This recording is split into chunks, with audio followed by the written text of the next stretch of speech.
आज मूल कॉन्सेप्ट से रिलेटेड ये तीसरा वीडियो लेक्चर है और इस तीसरे वीडियो लेक्चर में हम लोग इक्वेशन बेस्ड प्रॉब्लम्स के बारे में डिस्कस करेंगे कि इक्वेशन बेस्ड प्रॉब्लम्स को हम कैसे सॉल्व करें, उसके लिए टिप्स क्या है, उसके लिए ट्रिक्स क्या है, इस चीज़ के बारे में डिस्कस करेंगे। इसके पहले मूल कॉन्सेप्ट से रिलेटेड हमने दो वीडियो डाले हुए हैं, दो वीडियो लेक्चर हमने किया हुआ है। पहले वीडियो लेक्चर में हमने मूल के बारे में बताया था कि मूल है क्या, मूल का कैलकुलेशंस कैसे करते हैं, नंबर ऑफ पार्टिकल्स कैसे कैलकुलेट करते हैं, मोलर मास क्या है, मोलर वॉल्यूम क्या है, इन सब चीज़ों के बारे में हमने पहले वीडियो लेक्चर में बताया था। अपने दूसरे वीडियो लेक्चर में हमने सॉल्यूशन के कंसंट्रेशन रिप्रेजेंटेशन के बारे में डिस्कस किया था कि किसी सॉल्यूशन के कंसंट्रेशन को हम कितने तरीके से रिप्रेजेंट कर सकते हैं या वो कौन कौन से टर्म्स हैं जिसमें हम सॉल्यूशन के कंसंट्रेशन को रिप्रेजेंट करते हैं और उन डिफरेंट टर्म्स में और उन डिफरेंट तरीकों में आपस में क्या रिलेशन है, उनका कॉन्सेप्ट क्या है, उसके बारे में हम लोगों ने डिस्कस किया था। क्योंकि मूल कॉन्सेप्ट एक बड़ा चैप्टर है, मूल कॉन्सेप्ट केवल मूल नहीं है बल्कि मूल कॉन्सेप्ट को हम अगर ये समझ लें कि पूरी केमिस्ट्री की जो न्यूमेरिकल प्रॉब्लम्स हैं वो सभी के सभी न्यूमेरिकल प्रॉब्लम्स कहीं न कहीं मूल कॉन्सेप्ट पे बेस्ड होते हैं। इसलिए मूल कॉन्सेप्ट को बिना समझे या इसका कॉन्सेप्ट क्लियर किए हुए अगर हम केमिस्ट्री पढ़ते हैं तो हम निश्चित रूप से न्यूमेरिकल पोर्शन में हम बहुत कमज़ोर होंगे। तो जितने भी वीडियो लेक्चर होते हैं, हमने कल भी बोला था, अपने पिछले वीडियो लेक्चर में भी हमने कहा था कि मूल कॉन्सेप्ट से रिलेटेड एक सीरीज होगी। उस सीरीज में अगर हम कोई भी यूनिट अगर हम मिस करेंगे तो निश्चित रूप से मूल कॉन्सेप्ट को समझने में आसानी नहीं होगी, बड़ी मुश्किल होगी। इस कोविड-19 महामारी के समय जब भी क्लासेज में ऑफलाइन क्लासेज अवेलेबल नहीं हो पा रही है, संभव नहीं हो पा रहा है, सरकार की कोई गाइडलाइंस नहीं मिल रही है, तो ऐसे समय में निश्चित रूप से आप ये भी कह सकते हैं कि अन्य वर्गों के लिए तो नहीं बट स्टूडेंट्स के लिए ये लॉकडाउन कोविड-19 का जो मामला है वो एक वरदान भी है। क्योंकि पहले क्या है कि आप केवल ऑफलाइन तक सीमित थे, इस समय क्या है कि आपके ऑफलाइन की ज़रूरतों को पूरा करने के लिए ये वीडियो लेक्चर कहीं न कहीं आपके ऑफलाइन क्लासेस की भरपाई कर सकता है, उसकी जो कमी है उसको कहीं न कहीं ये फुलफिल कर देता है। इसके अलावा आपके पास ऑप्शन ये होता है कि जब ऑफलाइन क्लासेस होते हैं तो आपके सामने कोई ऑप्शन नहीं होता है, सिर्फ एक ऑप्शन होता है कि जो टीचर आपको क्लास में पढ़ाता है सिर्फ आप उसी को सुन सकते हैं, चाहे जिस भी सब्जेक्ट का हो। बट इस लॉकडाउन के समय या इस कोविड-19 के समय में जब ऑफलाइन क्लासेज आपके स्कूल कॉलेज में नहीं चल रहे हैं तो आपके पास इतना समय है और आप ये चाह सकते हैं तो YouTube पे किसी भी एक चीज से, जैसे हमने कि मूल कॉन्सेप्ट से रिलेटेड अगर मेरा वीडियो लेक्चर है तो बहुत सारे टीचर्स का वीडियो लेक्चर YouTube पे अवेलेबल मिलेगा आपको, तो आप सबके वीडियो लेक्चर सुन सकते हैं। हाँ, ये जरूर है कि इसके लिए आपको टाइम देना होगा, आपको ये दिखाना होगा कि हमें पढ़ाई करनी है। दूसरी चीज क्या है, तो हमने ये बोला कि YouTube के आप लेक्चर्स डिफरेंट टीचर्स के सुन सकते हैं क्योंकि आपके पास समय है। तो एक चीज ये है कि आपके सामने ऑप्शन बढ़ गया कि पहले आप एक टीचर को सुनने के लिए बाध्य थे, कंपलसरी था कि आप ही एक ही टीचर को सुन सकते हैं। आज तो आपके पास बहुत सारे वीडियो लेक्चर सुन सकते हैं जो कि कहीं न कहीं ऑफलाइन क्लासेस की कमी को पूरा कर लेता है, उस कमी को भरपाई कर लेता है। दूसरा तरीका ये है कि अगर ये होता है कि ऑफलाइन क्लासेस में आप टीचर से क्वेश्चन पूछते हैं, जो आपके डाउट्स होते हैं वो आप रेज करते हैं और उसका सलूशन टीचर आपको देता है, तो कहीं न कहीं थोड़ा सा एक काम बस आपके पास होगा कि आप जो भी कोई वीडियो सुनते हैं पूरे वीडियो को समझने का प्रयास करते हैं। अगर उस वीडियो में लेक्चर में अगर आपको कहीं कोई डाउट्स दिखता है तो निश्चित रूप से उस वीडियो से रिलेटेड आप कमेंट बॉक्स में अपने डाउट्स लिखें, आपको निश्चित रूप से उसका सलूशन मिलेगा। और अगर ज़रूरत हुई तो आपको ऑफलाइन या आपके सीधे नंबर पे कांटेक्ट करके के भी आपके डाउट्स को क्लियर करने का प्रयास किया जाएगा। दूसरी चीज़ ये है, ये तो एक तरीका है। दूसरा ये है कि जब भी आपकी ऑफलाइन क्लासेस चली होते हैं तो आपका जो शेड्यूल होता है, किसी भी स्टूडेंट का जनरली जो शेड्यूल होता है वो इतना टाइट शेड्यूल होता है कि आपके पास समय नहीं होता है सेल्फ स्टडी के लिए। और इस कोविड-19 के समय में आप सेल्फ स्टडी कर सकते हैं और बहुत सारे स्टूडेंट्स कर भी रहे हैं, तो किसी न किसी बहाने से आपको सेल्फ स्टडी का मौका मिला और सेल्फ स्टडी की आदत बनी, तो ये आपके लिए कहीं से भी अभिशाप नहीं कहा जाएगा, ये आपके लिए वरदान कहा जाएगा। ये बहुत बड़ी चीज़ है आपके लिए, कोविड-19 ने एक मौका दिया। अब हम इस वीडियो लेक्चर पे की बात करते हैं। इस वीडियो लेक्चर पे हमने लिखा है कि इक्वेशन बेस्ड प्रॉब्लम्स को हम कैसे सॉल्व करें। इक्वेशन बेस्ड प्रॉब्लम्स का मतलब क्या है कि जैसे हमने एक बहुत छोटा सा इक्वेशन लिखा कि CS plus O2 gives CO2। हमने एक इक्वेशन लिखा, ये कार्बन डाइऑक्साइड का फॉर्मेशन हो रहा है और इस कार्बन डाइऑक्साइड का फॉर्मेशन कैसे हो रहा है कि कार्बन का फॉर्मेशन ऑक्सीजन से हो रहा है, CO2 बन रहा है, या ये क्या है कि कार्बन ऑक्सीजन गैस से रिएक्ट करके कार्बन डाइऑक्साइड गैस बना रहा है। और इस रिएक्शन का जो इक्वेशन है, बैलेंस इक्वेशन जब हम लिख रहे हैं तो हम लिख रहे हैं C plus O2 gives CO2, तो ये बैलेंस इक्वेशन है। तो कोई भी रिएक्शन है जब उसका हम बैलेंस इक्वेशन लिख लेते हैं तो उस बैलेंस इक्वेशन से हमें तमाम इंफॉर्मेशंस मिलती है। जैसे पहला इंफॉर्मेशन हमें ये मिलता है कि उस रिएक्शन में रिएक्टेंट कौन कौन से हैं। रिएक्टेंट के बारे में हमें इंफॉर्मेशन मिलता है, रिएक्टेंट के बारे में हमें रिएक्टेंट्स कौन कौन से हैं इनके बारे में इंफॉर्मेशन मिलता है। दूसरा ये कि उनके नंबर ऑफ मोल्स जो रिएक्शन में इन्वॉल्व होते हैं उनके बारे में भी हमें इंफॉर्मेशन मिलता है। जैसे हमने एक इक्वेशन लिखा कि कार्बन ऑक्सीजन से रिएक्ट करके कार्बन डाइऑक्साइड गैस बना रहा है, तो यहाँ ये लिखा रहा है कि कार्बन एंड ऑक्सीजन रिएक्टेंट है, CO2 प्रोडक्ट है। और ये चूंकि बैलेंस केमिकल इक्वेशन है तो इस बैलेंस केमिकल इक्वेशन में क्या है कि इसके आगे स्टोइकोमेट्रिक कोएफिशिएंट 1 है, इसके आगे 1 है, इसके आगे 1 है। It means 1 mole of carbon reacts with 1 mole of oxygen to give 1 mole of carbon dioxide।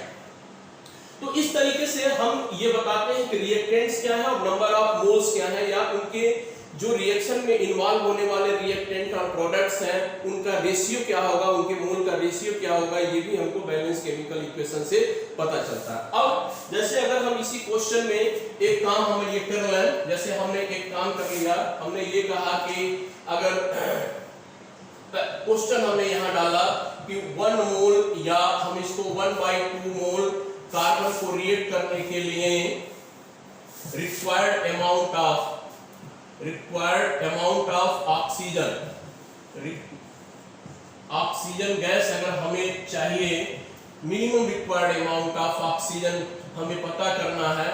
मतलब क्या है कि हमें यह पता करना है कि हाफ मोल कार्बन के कंप्लीट कंबंशन के लिए या हाफ मोल कार्बन से रिएक्ट करके ऑक्सीजन कार्बन डाइऑक्साइड बना रहा है। और तो इसका क्वेश्चन ये है कि हाफ मोल कार्बन से रिएक्ट करने के लिए minimum required amount of oxygen क्या चाहिए। तो इसका जवाब ये होगा कि चूंकि यहाँ जो रिएक्शन में जो इक्वेशन है, इस रिएक्शन का जो बैलेंस इक्वेशन है वो ये कह रहा है कि इसका 1 मोल इसके 1 मोल से रिएक्ट करेगा, इसका मतलब 1:1 का रेशियो होता है, 1:1 का रेशियो होता है यहाँ। तो इसका मतलब अगर यहाँ हाफ मोल है कार्बन है तो हाफ मोल कार्बन के लिए हाफ मोल ऑक्सीजन ही चाहिए, हाफ मोल ऑक्सीजन चाहिए। और हाफ मोल ऑक्सीजन का अमाउंट कितना होगा, तो जैसे मास पता होता है, जब हमें मोल निकालना होता है तो हम मोलर मास से डिवाइड करते हैं, उसी तरीके से अगर हमें मोल दिया हुआ है और अगर हमें मास पता है तो इसमें मोलर मास से हम मल्टीप्लाई करेंगे तो आप लिखेंगे मोलर मास ऑफ O2, और molar mass of O2 is equal to होता है O का एटॉमिक मास 16 होता है तो 2 × 16 हो गया और ये हो जाएगा 16 ग्राम। तो इस तरीके से हाफ मोल कार्बन से रिएक्ट करने के लिए minimum required amount of oxygen जो चाहिए वो 16 ग्राम होगा।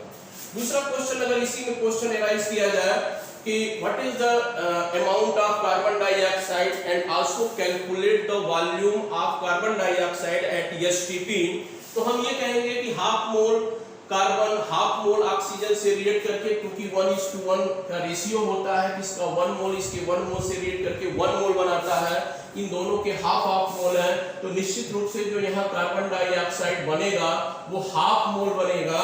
तो यहाँ जो CO2 का अमाउंट है वो हो जाएगा हाफ मोल, और हाफ मोल का मतलब ये हो गया कि 1 मोल का जो वॉल्यूम होता है वो 22.4 लीटर होता है एट STP जो होता है वो 22.4 लीटर होता है, तो इस तरीके से हो जाएगा 11.2 लीटर हो जाएगा।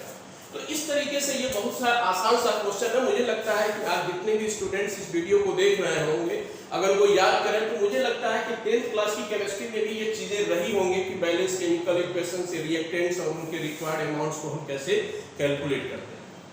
हम एक दूसरे क्वेश्चन की तरफ चलते हैं जिसमें यह है एक दूसरा क्वेश्चन लेते हैं। इसी इक्वेशन बेस्ड ही प्रॉब्लम्स रहेंगी। जैसे अगर हम ये कहें कि हम कैल्शियम कार्बोनेट का एक एग्जांपल लें, और कैल्शियम कार्बोनेट का जैसा कि हमें पता है कि कैल्शियम कार्बोनेट का जब डिकम्पोजिशन होता है CaCO3 का जब डिकम्पोजिशन होता है, थर्मल डिकम्पोजिशन होता है, तो थर्मल डिकम्पोजिशन के बाद का calcium oxide and oxygen gas, carbon dioxide gas बनता है। तो यहाँ भी जो रेशियो हम देख पा रहे हैं कि अगर इसका 1 मोल का थर्मल डिकम्पोजिशन होगा तो 1 मोल कैल्शियम ऑक्साइड बनेगा और 1 मोल कार्बन डाइऑक्साइड बनेगा। मतलब यहाँ भी 1:1:1 का रेशियो ही है। It means 1 mole calcium oxide का जब थर्मल डिकम्पोजिशन होगा तो 1 मोल कैल्शियम ऑक्साइड बनेगा एंड 1 मोल कार्बन डाइऑक्साइड बनेगा। तो इस तरीके से भी हम क्वेश्चन अगर मान लो एक एराइज करते हैं कि ये सेकंड एग्जांपल हमने इसको लिया है, हम एक क्वेश्चन लेते हैं कि 10 ग्राम कैल्शियम कार्बोनेट का थर्मल डिकम्पोजिशन हो रहा है and after thermal decomposition of 10 gram of calcium carbonate calculate the amount of carbon dioxide in gram and also what is the volume of carbon dioxide eight STP पे carbon dioxide का volume भी हमें calculate करना है। इस question को करने के लिए फिर हमें ये जरूर पता होना चाहिए कि कैल्शियम कार्बोनेट के थर्मल डिकम्पोजिशन का बैलेंस इक्वेशन क्या है। तो हम ये देख रहे हैं कि कैल्शियम कार्बोनेट के थर्मल डिकम्पोजिशन का इक्वेशन हमने यहाँ ऊपर लिख दिया है कि इसके 1 मोल के डिकम्पोजिशन से इसका 1 मोल और इसका 1 मोल बनता है। तो मेरा मतलब यह है कि कैल्शियम कार्बोनेट से और कार्बन डाइऑक्साइड से है, जितना मोल कैल्शियम कार्बोनेट का डिकम्पोज होगा ठीक उतना ही मोल कार्बन डाइऑक्साइड का फॉर्मेशन होगा। तो हम यहाँ से ये लिख सकते हैं कि मोल ऑफ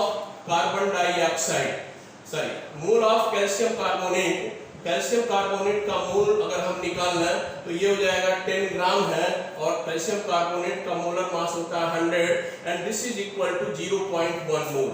तो कैल्शियम कार्बोनेट यहाँ 10 ग्राम गिवन है। तो पहला काम हम ये कर रहे हैं कि चूंकि ये मोल से रिलेटेड क्वेश्चन है तो इस क्वेश्चन में हम ये कह रहे हैं कि 10 ग्राम कैल्शियम कार्बोनेट को का हम पहले नंबर ऑफ मोल निकाल रहे हैं। तो 10 ग्राम कैल्शियम कार्बोनेट का जो नंबर ऑफ मोल होगा वो 0.1 मोल होगा। तो आप यहाँ से 0.1 मोल होगा ये, और हमें ये पता है कि जितने मोल कैल्शियम कार्बोनेट होगा उतना ही मोल कार्बन डाइऑक्साइड गैस बनेगा। इट मींस जो कार्बन डाइऑक्साइड का अमाउंट होगा वो भी होगा 0.1 होगा। आप यहाँ से लिख सकते हैं कि 0.1 मोल कार्बन डाइऑक्साइड का अमाउंट अगर मास में निकाला है तो आप फिर वही चीज है कि मोल गिवन है और मोलर मास हमें पता है करना है। तो हम इसमें मास पता करना है, मोल को मास में कन्वर्ट करना है, तो हम इसमें मोलर मास से मल्टीप्लाई करेंगे और मोलर मास कार्बन डाइऑक्साइड का जो मोलर मास होता है, कार्बन डाइऑक्साइड का जो मोलर मास होता है वो 44 होता है। तो आप यहाँ 44 से मल्टीप्लाई किया और हमने यहाँ लिख लिया 4.4 ग्राम। इसी तरीके से अगर हमें 0.1 मोल कार्बन डाइऑक्साइड का वॉल्यूम निकालना हो तो चूंकि 1 मोल का वॉल्यूम 22.4 लीटर होता है तो आपने ATSTP होता है तो हमने क्या किया 22.4 से मल्टीप्लाई कर लिया तो ये हो गया 2.24 लीटर। 2.24 लीटर हो गया। ये हो गया, इस तरीके से हो गया कि कार्बन डाइऑक्साइड का वॉल्यूम हो गया। हम अन्य तक एक सिंपल सा क्वेश्चन था जिसमें 1:1 का रेशियो था। हम दूसरे क्वेश्चन की तरफ चलते हैं। और एक चीज याद रखते हैं कि किसी भी रिएक्शन का जो बैलेंस केमिकल इक्वेशन होता है उस बैलेंस केमिकल इक्वेशन में जो भी कोफिशिएंट्स होते हैं उसी रेशियो में रिएक्टेंट का इन्वॉल्वमेंट होता है और उसी रेशियो में प्रोडक्ट का फॉर्मेशन होता है। जैसे हम एक तीसरा एग्जांपल लेते हैं जिसमें हमने लिखा N2G plus 3H2G gives 2NH3। हमने नाइट्रोजन और हाइड्रोजन के रिएक्शन से अमोनिया का फॉर्मेशन हम यहाँ कर रहे हैं। हमें ये देख रहे हैं कि ये नाइट्रोजन और हाइड्रोजन के रिएक्शन से कॉम्बिनेशन से अमोनिया के जो फॉर्मेशन का जो बैलेंस केमिकल इक्वेशन है वो यही है। ये बैलेंस केमिकल इक्वेशन है। और इस बैलेंस केमिकल इक्वेशन में हम ये देख रहे हैं कि 1:3:2 का रेशियो है। इसका मतलब क्या हुआ कि अगर हम ये लिखें, इसका मतलब ये हुआ कि N2 H2 और NH3 में जो इन्वॉल्वमेंट है वो क्या है, 1:3:2 का रेशियो है। मतलब क्या हुआ कि नाइट्रोजन का 1 मोल हाइड्रोजन के 3 मोल से रिएक्ट करके अमोनिया का 2 मोल बनाएगा। ठीक है, तो ये एक इंफॉर्मेशन हमें बैलेंस केमिकल इक्वेशन से मिल रहा है। बाकी सारी चीजें हैं जो हमने पहले वीडियो में देखा था कि मोल को मोलर मास में या मास को मोलर मास में या मोलर वॉल्यूम के बीच क्या रिलेशन होता है, कहीं कहीं उन्हीं सारे क्वेश्चंस को उन्हीं का एप्लीकेशन है केमिकल। ये जो इस तरह के जो क्वेश्चन होते हैं इक्वेशन बेस्ड प्रॉब्लम्स होते हैं। जैसे अगर मैं ये कहूं कि 7 gram nitrogen reacts with sufficient amount of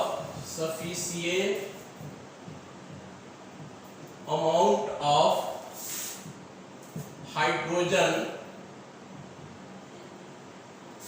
what is the amount of ammonia? What is the amount of ammonia? Question ये है कि 7 ग्राम नाइट्रोजन हाइड्रोजन के सफिशिएंट अमाउंट के साथ रिएक्ट कर रहा है तो अमोनिया का अमाउंट क्या होगा। मतलब क्या होगा कि 7 ग्राम नाइट्रोजन है, वो जितनी जरूरत सफिशिएंट अमाउंट मतलब इस नाइट्रोजन को रिएक्ट करने के लिए जितना हाइड्रोजन चाहिए उतना है, सफिशिएंट अमाउंट है। तो वो रिएक्ट कर, अगर उसका सफिशिएंट अमाउंट होता है तो अमोनिया कितना बनेगा। तो हमारा मतलब सिर्फ यहाँ अब नाइट्रोजन से है और अमोनिया से है। और हमने यहाँ जहाँ रेशियो लिखा है वो ये लिखा हुआ है कि नाइट्रोजन का जब 1 मोल होगा, 1 मोल जो होता है वो अमोनिया का 2, अगर कंप्लीटली रिएक्ट करता है तो अमोनिया का 2 मोल बनता है। तो हम यहाँ क्या कर रहे हैं कि पहला काम हम ये कर रहे हैं कि 7 ग्राम हाइड्रोजन, ये इसका 7 gram hydrogen is equivalent to 7/28 and this is equal to 1/4 mole. यहाँ मैं फिर बताऊं कि चूंकि यहाँ ग्राम दिया हुआ है, मोल हम कैलकुलेट कर रहे हैं, तो मोल कैलकुलेट करने के लिए हमें मोलर मास से मल्टीप्लाई करना होता है और मोलर मास ऑफ N2 का मल्टीप्लाई करना होता है।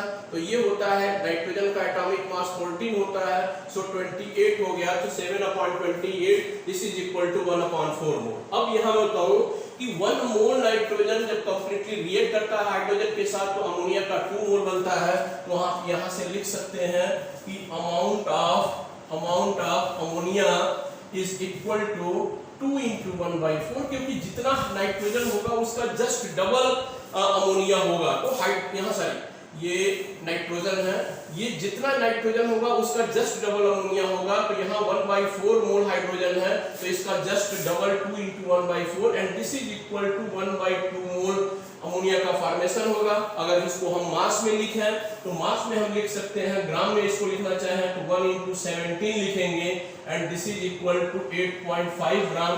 अब 17 क्यों लिखेंगे, क्योंकि नाइट्रोजन NH3 है और नाइट्रोजन का 14 एंड हाइड्रोजन का 3, दिस इज इक्वल टू 17, तो 8.4 ग्राम होगा।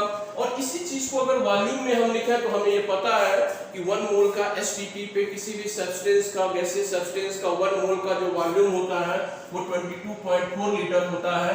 सो 1/2 × 22.4 and this is equal to 11.2 litre at STP। तो STP पे 11.2 लीटर अमोनिया का फॉर्मेशन होगा। तो इस तरीके से जितनी भी चीजें मैं यहाँ लिख रहा हूँ, चाहे वो मास है उसको मोल ग्राम में कन्वर्ट करना है या ग्राम है तो उसको मोल में कन्वर्ट करना है, तो कहीं न कहीं जो पहला वीडियो मेरा लेक्चर था उसी वीडियो लेक्चर का ये एप्लीकेशन है। बस केवल इसमें एक चीज करना है कि किसी भी इक्वेशन का बैलेंस केमिकल इक्वेशन हमें पता होना चाहिए, किसी भी रिएक्शन का बैलेंस केमिकल इक्वेशन पता होना चाहिए। और अगर हमें बैलेंस केमिकल इक्वेशन पता होगा तो हम वहां से ये देख लेंगे कि किस रिएक्टेंट का कितना मोल दूसरे रिएक्टेंट के कितने मोल से रिएक्ट करेगा और कितना मोल फिर प्रोडक्ट बनेगा। इस तरीके से हम यहाँ कर सकते हैं। एक चीज और हमें यहाँ करना है कि इसी पार्ट में, इसी वीडियो लेक्चर में हम लिमिटिंग रीजेंट और एक्सेस रीजेंट की बात कर रहे हैं। Limiting reagent and excess reagent की बात कर रहे हैं। Excess reagent and limiting reagent की बात कर रहे हैं। जैसे ये है क्या, चाहे लिमिटिंग रीजन हो या एक्सेस रीजन हो, ये है क्या, बेसिकली रिएक्टेंट्स हैं। ये बेसिकली क्या है, रिएक्टेंट्स हैं। अब रिएक्टेंट्स, किस रिएक्टेंट को लिमिटिंग रीजन कहेंगे और किस रीजन को हम यहाँ एक्सेस रीजन कहेंगे, वो ये हम अभी डिस्कस करते हैं। लिमिटिंग रीजन का मतलब है कि जिसकी लिमिट हो। जिसकी लिमिट मतलब ये हुआ कि ऐसा रिएक्टेंट जो कंप्लीटली रिएक्शन में कंज्यूम हो जाए, कंप्लीटली कंज्यूम हो जाए, या आफ्टर रिएक्शन उसका कुछ भी अमाउंट अगर नहीं बचता है तो उसको लिमिटिंग रीजन कहते हैं। और एक ऐसा रिएक्टेंट जो रिएक्शन में इन्वॉल्व तो होता है बट आफ्टर रिएक्शन के बाद भी उसका कुछ अमाउंट शेष बच जाता है, कुछ पूरी कंप्लीटली कंज्यूम नहीं होता है, उसको हम बोलते हैं एक्सेस रीजन। मतलब क्या हुआ कि जो लिमिटिंग रीजन होता है, लिमिटिंग रीजन को अगर हम डिफाइन करें तो आप ये कह सकते हैं the reactant in the given chemical reaction which is completely consumed is known as limiting reagent. तो ये क्या है कि ये कंप्लीटली कंज्यूम हो जाता है, और कंप्लीटली कंज्यूम हो जाता है इसका मतलब कंप्लीटली कंज्यूम हो जाता है कि पूरा का पूरा बचता है, कोई भी अमाउंट शेष नहीं बचता है। और जो एक्सेस रीजन होता है उसका मतलब ये होता है, एक्सेस रीजन जो होता है इसका मतलब ये होता है कि आफ्टर रिएक्शन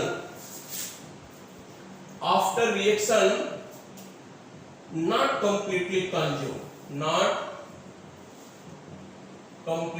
कंज्यूम, पूरी तरह से कंज्यूम नहीं होता रिएक्शन में। इसका मतलब आफ्टर रिएक्शन में कुछ अमाउंट इसका बच जाता है, तो ये होता है एक्सेस रीजन होता है। अब हम एक एग्जांपल लेके हम ये बताते हैं, हमने ये लिख दिया। ये जब भी हमने ये बोला था कि जब भी मेरा वीडियो लेक्चर होता है तो आप पॉइंट्स को नोट करते रहे, ये आपके लिए बेनिफिशियल होगा। यहां हमने जैसे लिखा लिमिटिंग रीजन होता क्या है, those reactant which is completely consume, जो पूरी की पूरी तरह से कंज्यूम हो जाता है वो लिमिटिंग रीजन होता है। जो कंप्लीटली कंज्यूम नहीं होता उसको एक्सेस रीजन कहते हैं। अब हम एक एग्जांपल को लेकर के इस क्वेश्चन को हम और एक्सप्लेन करते हैं कि वास्तव में होता क्या है। जैसे हमने लिखा यहाँ एक इक्वेशन हम लिखते हैं कि CaCO3 plus 2HCl gives CaCl2 plus H2O and plus CO2। ये एक रिएक्शन है, ये रिएक्शन है। और इस रिएक्शन में है क्या कि ये कैल्शियम कार्बोनेट का रिएक्शन HCl के साथ होता है। ये है क्या reaction, basically reaction of calcium carbonate with HCl के साथ ये रिएक्शन है। अब रिएक्शन के बाद देख रहे हैं रिएक्टेंट है कैल्शियम कार्बोनेट और HCl है। प्रोडक्ट में कैल्शियम कार्बोक्लोराइड H2O और कार्बन डाइऑक्साइड है जो गैसियस स्टेट में है। तो यहां हम देख पा रहे हैं कि कैल्शियम कार्बोनेट का जो 1 मोल होगा HCl के 2 मोल से रिएक्ट करेगा। इसका मतलब 1:2 का रेशियो है, या आप ऐसे ये कह सकते हैं कि कैल्शियम कार्बोनेट का 1 मोल को कंप्लीटली रिएक्ट करने के लिए HCl का 2 मोल चाहिए। तो अगर मान लीजिए कि हम किसी क्वेश्चन में अगर हम ये लिखते हैं कि 10 ग्राम इन ए रिएक्शन मिक्सचर, मेरा एक क्वेश्चन है, in a reaction mixture 10 gram of calcium carbonate and 36.5 gram of HCl are present, which is excess reagent and which is limiting reagent। आपको लिमिटिंग reagent बताना है and excess reagent बताना है इस question में। तो अब हम करेंगे क्या कि पहले इसका इक्वेशन हम लिख लें। तो हमें इक्वेशन पता है कि कैल्शियम कार्बोनेट का HCl के साथ जो रिएक्शन होता है उसका रेशियो ये होता है CaCl2 plus H2O and plus CO2 ये रेशियो होता है। अब यहाँ क्या है कि कैल्शियम कार्बोनेट का 10 मोल है तो ये 10 ग्राम है, तो 10 ग्राम का मतलब ये हो जाएगा 1/10 मोल हो जाएगा, 1/10 मोल हो जाएगा। HCl का 36.5 है तो आप यहाँ से मोल निकालना चाहें तो HCl का 36.5 हो जाएगा, तो ये हो जाएगा 1 मोल हो जाएगा। इसका मतलब क्या हुआ कि जो रिएक्शन मिक्सचर है उस रिएक्शन मिक्सचर में कैल्शियम कार्बोनेट के 1/10 मोल है और HCl का 1 मोल है। और ये जो इक्वेशन है, ये इक्वेशन है, वो इक्वेशन क्या इंफॉर्मेशन दे रहा है? ये इंफॉर्मेशन ये दे रहा है कि कैल्शियम कार्बोनेट के 1 मोल को कंप्लीटली रिएक्ट करने के लिए HCl के 2 मोल चाहिए। तो अगर ये 1/10 मोल है, 1/10 मोल कैल्शियम कार्बोनेट को कंप्लीटली रिएक्ट करने के लिए HCl क्या चाहिए? HCl का जो अमाउंट है वो 2/10 चाहिए and this is equal to 1/5 mole चाहिए। ये 1/5 मोल चाहिए। ये क्या, ये इंफॉर्मेशन कौन दे रहा है? ये इंफॉर्मेशन, ये इक्वेशन दे रहा है। और ये इक्वेशन क्या है कि कैल्शियम कार्बोनेट और HCl का जो बैलेंस केमिकल इक्वेशन है उस इक्वेशन से ये इंफॉर्मेशन मिल रहा है। तो 1/10 मोल को कंप्लीटली रिएक्ट करने के लिए 1/5 मोल HCl चाहिए। तो इसका मतलब क्या हुआ कि 1/10 मोल तो ये चूंकि 1/10 मोल ही कैल्शियम कार्बोनेट है तो ये तो कंप्लीटली कंज्यूम हो जाएगा, कोई इसका अमाउंट आफ्टर रिएक्शन शेष नहीं बचेगा। बट यहाँ इसके जो मोल है 1 मोल है और 1/5 मोल ही केवल कंज्यूम हो जाएगा। तो ये क्या होगा? इसका मतलब ये होगा कि कैल्शियम कार्बोनेट जो हो जाएगा वो लिमिटिंग रिएजेंट हो जाएगा और HCl जो हो जाएगा वो एक्सेस रिएजेंट हो जाएगा। क्यों? फिर इस क्वेश्चन का जवाब बताऊं। ये इसलिए हुआ कि क्योंकि जो 10 ग्राम कैल्शियम कार्बोनेट है या 1/10 मोल है ये कंप्लीटली इस रिएक्शन में कंज्यूम हो गया है, बट एक्सेस HCl जो है वो कंप्लीटली कंज्यूम नहीं हुआ क्योंकि रिएक्शन मिक्सचर में जो HCl है उसका जो अमाउंट है वो 1 मोल है। ये 1 मोल आया हुआ है और कंज्यूम केवल हो रहा है 1/5 मोल हो रहा है। तो इसका मतलब ये रिएक्शन में कंप्लीटली कंज्यूम नहीं हो रहा है। तो बचेगा क्या? यहाँ तो इसका 0 अमाउंट बचेगा, बट यहाँ क्या बचेगा? 1 - 1/5 and this is equal to 5/4 mole बच जाएगा यहाँ से HCl का। तो इस तरीके से हम यहाँ से ये बता सकते हैं कि लिमिटिंग रीजन कौन है, एक्सेस रीजन कौन है, क्योंकि इसको भी क्वेश्चन में पूछा जाता है। और एक चीज और बताऊं कि अगर इस तरीके के क्वेश्चन होते हैं कि जहां लिमिटिंग रीजन और एक्सेस रीजन की बात होती है और एक्सेस रीजन और लिमिटिंग रीजन की बात वही होगी जहां जो रिएक्शन मिक्सचर में जो रिएक्टेंट है उन दोनों की, उनमें से किसी न किसी एक का अमाउंट उसके रिक्वायर्ड अमाउंट से ज्यादा होगा, रिक्वायर्ड अमाउंट से ज्यादा होगा, या ये कहें कि दूसरे वाले जो रिएक्टेंट है उसके कंपैरेटिवली जो रेशियो चाहिए उस रेशियो से कहीं ज्यादा होगा। तो जो जिसकी अमाउंट ज्यादा होती है उसको एक्सेस रीजेंट कहते हैं और जो दूसरा वाला उस रिएक्टेंट होता है उसको लिमिटिंग रीजेंट कहते हैं। किसी भी केमिकल रिएक्शन में जो केमिकल कैलकुलेशंस हम करते हैं, जैसे अगर हम इसी क्वेश्चन में अगर हम ये करते हैं कि 10 ग्राम calcium carbonate 36.5 gram of HCl से रिएक्ट करके कितने ग्राम कार्बन डाइऑक्साइड बना रहा है या कितना मोल कितना कार्बन डाइऑक्साइड जो बनेगा उसका वॉल्यूम क्या होगा।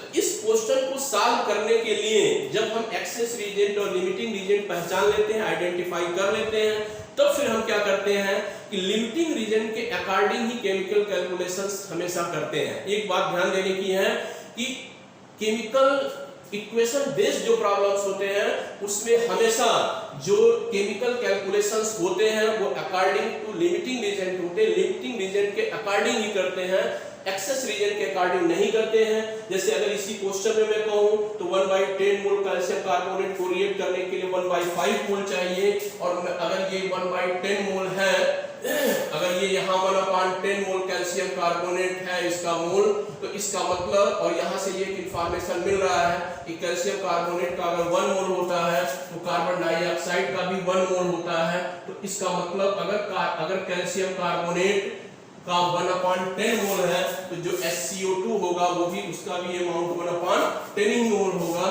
तो यहाँ से हम इस क्वेश्चन को यहाँ से कर सकते हैं कि आफ्टर रिएक्शन जो अमाउंट ऑफ कार्बन डाइऑक्साइड होगा वो 1/10 मोल होगा एंड 1/10 मोल का मतलब ये हो जाएगा 2.24 लीटर हो जाएगा एट TSTP। क्यों? क्योंकि 1 मोल का वॉल्यूम एट TSTP होता है 2.24 लीटर होता है। तो इस तरीके से इस क्वेश्चन में हमने ये बताया कि लिमिटिंग रीजन क्या है, एक्सेस रीजन क्या है और केमिकल कैलकुलेशंस हम कैसे करते हैं। अभी हमने पहले ही बोला कि मोल कॉन्सेप्ट से रिलेटेड पूरी एक सीरीज होगी और ये अभी आज ये 3rd वीडियो लेक्चर था। निश्चित रूप से आप मोल कॉन्सेप्ट का अगर कोई भी वीडियो लेक्चर अगर आप मिस करते हैं तो बाकी के वीडियो को जो नेक्स्ट वीडियो होगा उसको समझने में आपको दिक्कतें होगी, प्रॉब्लम्स होगी। तो आप किसी भी तरीके से इस जो सीरीज है मोल कॉन्सेप्ट का जो सीरीज है उसको करते न मिस करें और इस चैप्टर को आप हल्के में न लें, क्योंकि हमने पहले बोला कि ये चैप्टर आपके लिए बोर्ड के पॉइंट ऑफ व्यू से नहीं, लेकिन अगर आप केमिस्ट्री को किसी भी कंपटीशन में अगर आप पढ़ते हैं तो निश्चित रूप से मोल कॉन्सेप्ट का जो इम्पोर्टेंस है वो किसी भी चैप्टर से बहुत ज़्यादा है। और आप ये कहें कि केमिस्ट्री का जितने भी न्यूमेरिकल्स होते हैं वो कहीं न कहीं मोल कॉन्सेप्ट पे बेस्ड होते हैं। तो आप इस सीरीज को कहीं मिस न करें और अन्य स्टूडेंट्स तक ये बातें पहुंच जाए, इस मोल कॉन्सेप्ट के इस वीडियो लेक्चर के बारे में पता चल जाए, जिससे कि इस कोविड-19 के समय में जब ऑफलाइन क्लासेस नहीं चल रही हैं तो वो इसका अन्य स्टूडेंट भी बेनिफिट ले सकें। तो आप इसको शेयर करें, आप अपने माध्यम से अपनी मोबाइल अपने एंड्रॉइड सेट से इसको शेयर करें और सब्सक्राइब करें, जिससे कि अन्य स्टूडेंट्स भी इसका बेनिफिट ले सकें। Thank you.